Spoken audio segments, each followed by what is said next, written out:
Hello, this tutorial is on arranging furniture. So at this point, you have now created 3 hand-drawn floor plans, and you have added doors, windows, etc. So that's just a basic layout of a room, very basic.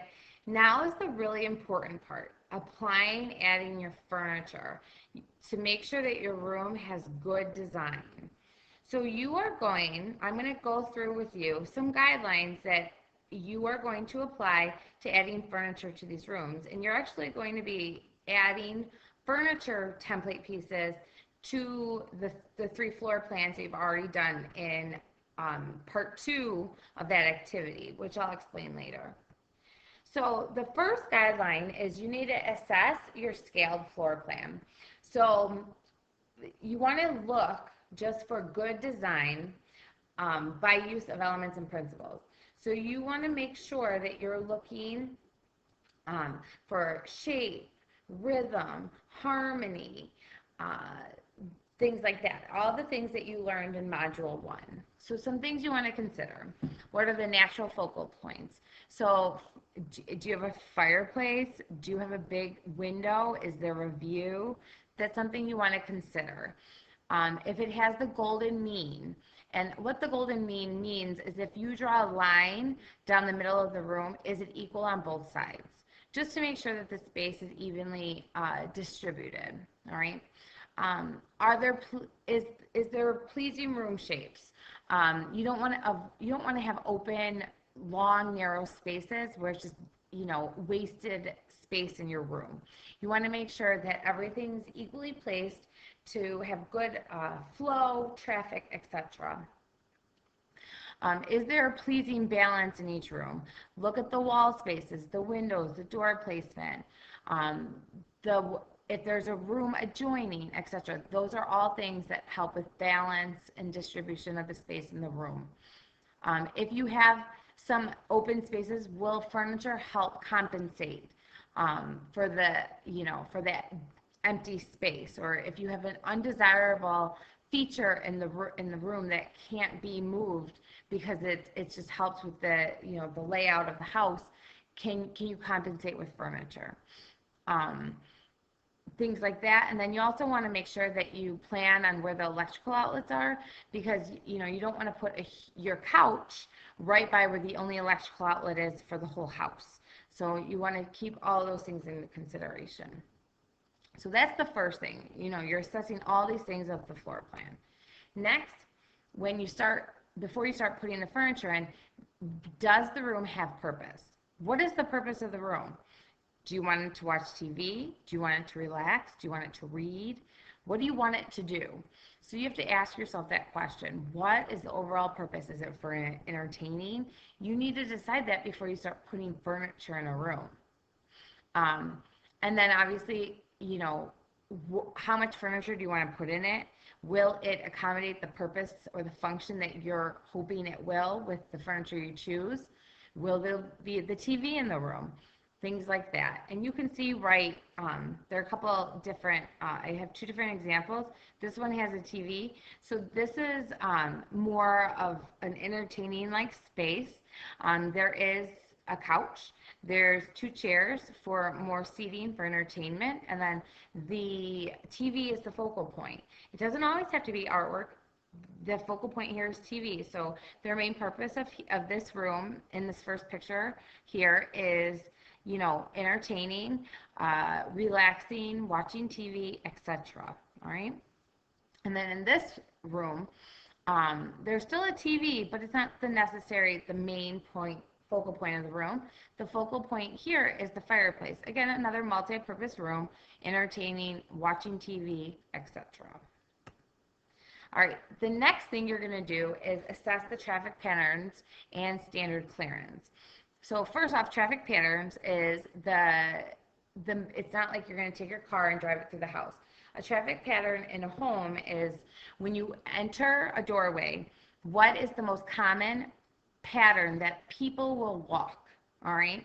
So like, for example, when I get home, I walk in my front door, I walk through the living room, and I go straight to the kitchen. and I go straight to the kitchen because that's where I put my bag, my purse, etc.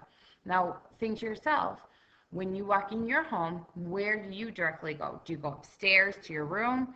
Do you go downstairs to the basement? Do you go sit in the living room? What's the direct pattern that you take? What are some other common traffic patterns in your home? All right. So the other thing you want to assess is your standard clearance. And what that means, that's a very technical term, standard clearance.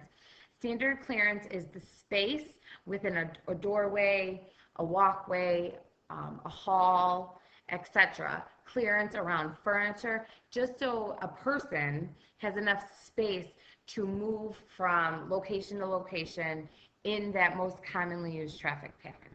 All right. So you can see here in the picture that the blue lines is the most common traffic spaces. Okay, so here's your front door. They walk in, and we have a pattern that goes to the dining room. We have a pattern that goes to the kitchen. We have a pattern that goes to this common area hallway, probably because there's a bathroom right here. It's just open space. Then we have a pathway to go into the living area, into the office, and then obviously into the bedrooms.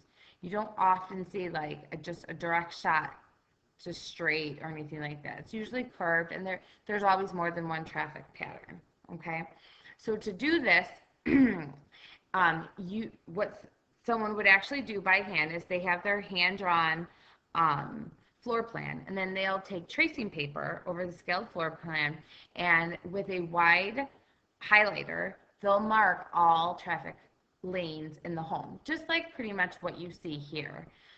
And then what they'll start doing is they use another piece of tracing paper, which is almost like a tissue paper, it's like see-through, over the floor plan and block in major furniture pieces like the couch, a bed, things like that. Some things to consider: do not block entrances. Obviously, doorways should never be blocked because that's just bad flowage. Large pieces need to be evenly distributed to keep room balanced. Just that's following good elements and principles of design. And then just make sure that there's enough standard clearance around dining tables. You don't want your guests to get stuck, nor do you want to get stuck between a wall and a chair and a table. And then if you're planning to entertain, obviously you want to make sure that there's enough room for people to sit down and have conversations, proper distance to view TV, etc. And when you're doing this on your scaled floor plan, you can have multiple tracing paper over and over it until you think you have the right plan down, and then you'll just make one final plan at the end. So the next step is to arrange secondary groupings. So you're probably saying, well, what do you mean? Okay, well, here you're just putting in the big pieces of furniture. Well, where most rooms don't just have a couch or a bed, like they have other things. So for example, a writing desk and a chair, occasional extra chairs, large plants, large accessories, etc. And when you're starting to add secondary groupings, like these big extra accessories, a good place to get ideas for inspiration or furniture pieces is Pinterest. There's just multiple posts of people's blogs and pictures of people's houses with really fun, trendy designs that would give you lots of ideas when you're putting your rooms together. So here are two examples. The one here on the left is a bedroom, and this is, again, a multi-purpose room. So this is just a bedroom. So in step 3, you would just have your bed drawn into it. Well, now you have to start applying your secondary grouping. So that would be your desk, the piano, because they're still substantially large, and they should still be built into the floor plan just to make sure you have enough. So you go into the room, you want to make sure you have enough space to get onto the bed. You want to make sure you have enough clearance space to use the desk, and then obviously still use the piano. So if there are 3 people in this room, almost 2 people can be on the bed, 1 could be sitting on the desk, and 1 person can be sitting on the piano, and there's enough clearance space around all of that for it to be used all at the same time and people have enough space to spread out, etc. Now, what would not make sense is if all of a sudden you put the piano in the middle of the room, or if you put the bed on an angle. Things like that would make for very poor clearance around each piece of each piece of furniture. Okay. Now the one on the right, this is a living room.